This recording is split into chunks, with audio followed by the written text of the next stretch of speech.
عید الفطر کی تعطیلات کے اختتام پذیر ہو گئی اور سید ذوالفقار شاہ آفس آ گئے، اور جہاں یقینی طور پر عید کا چوتھا دن تھا، انہوں نے یقینی طور پر اپنی دکان کھلی رکھی، اور یہی وجہ تھی کہ یونینز کے دیگر یونینز کے رہنماؤں نے ان سے ملاقات کی اور عید الفطر کی مبارکباد آپس میں تقسیم کی۔ مبارک ہو، خیر مبارک ہو۔ اس موقع پر یونائٹڈ ورکرز یونین بلدیہ شرقی کے صدر گل اسلام، سینئر نائب صدر ملک اعجاز نے میونسپل ورکر ٹریڈ الائنس کے سربراہ سید ذوالفقار شاہ سے ملاقات کر کے انہیں Sindh solid waste management board کے ملازمین کی ڈی ایم سیز میں واپسی اور دیگر مسائل سے تفصیلی طور پر تبادلہ خیال کیا کہ اب ہوگا کیا۔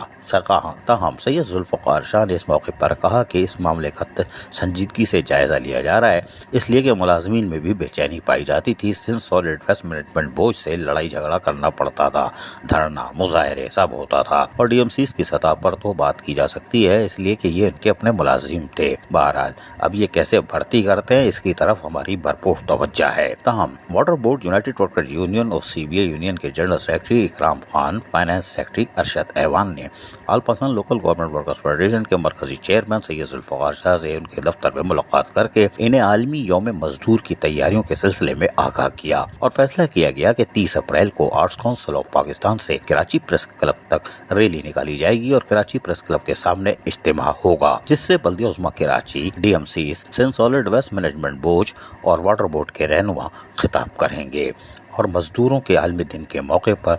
مزدوروں کو خراج عقیدت بھی پیش کریں گے، جن کی کاوشوں سے آج مزدوروں کو کم از کم پوچھا تو جا رہا ہے، لیکن مزدور تن تنہا آج بھی اپنے جائز حقوق و مراد کے تحفظ کے لیے جدوجہد کرتے دکھائی دیتے ہیں، جو کہ افسوسناک امر ہے۔ عزیز عارف، KBS بلدیاتی نیوز کراچی۔ ایسی ہی خوبصورت ویڈیوز فیوچر میں حاصل کرنے کے لیے ریڈ بٹن پر کلک کر کے اور بیل آئیکن کو پریس کر کے ہم سب کے سبسکرائبر بننا مت بھولیے۔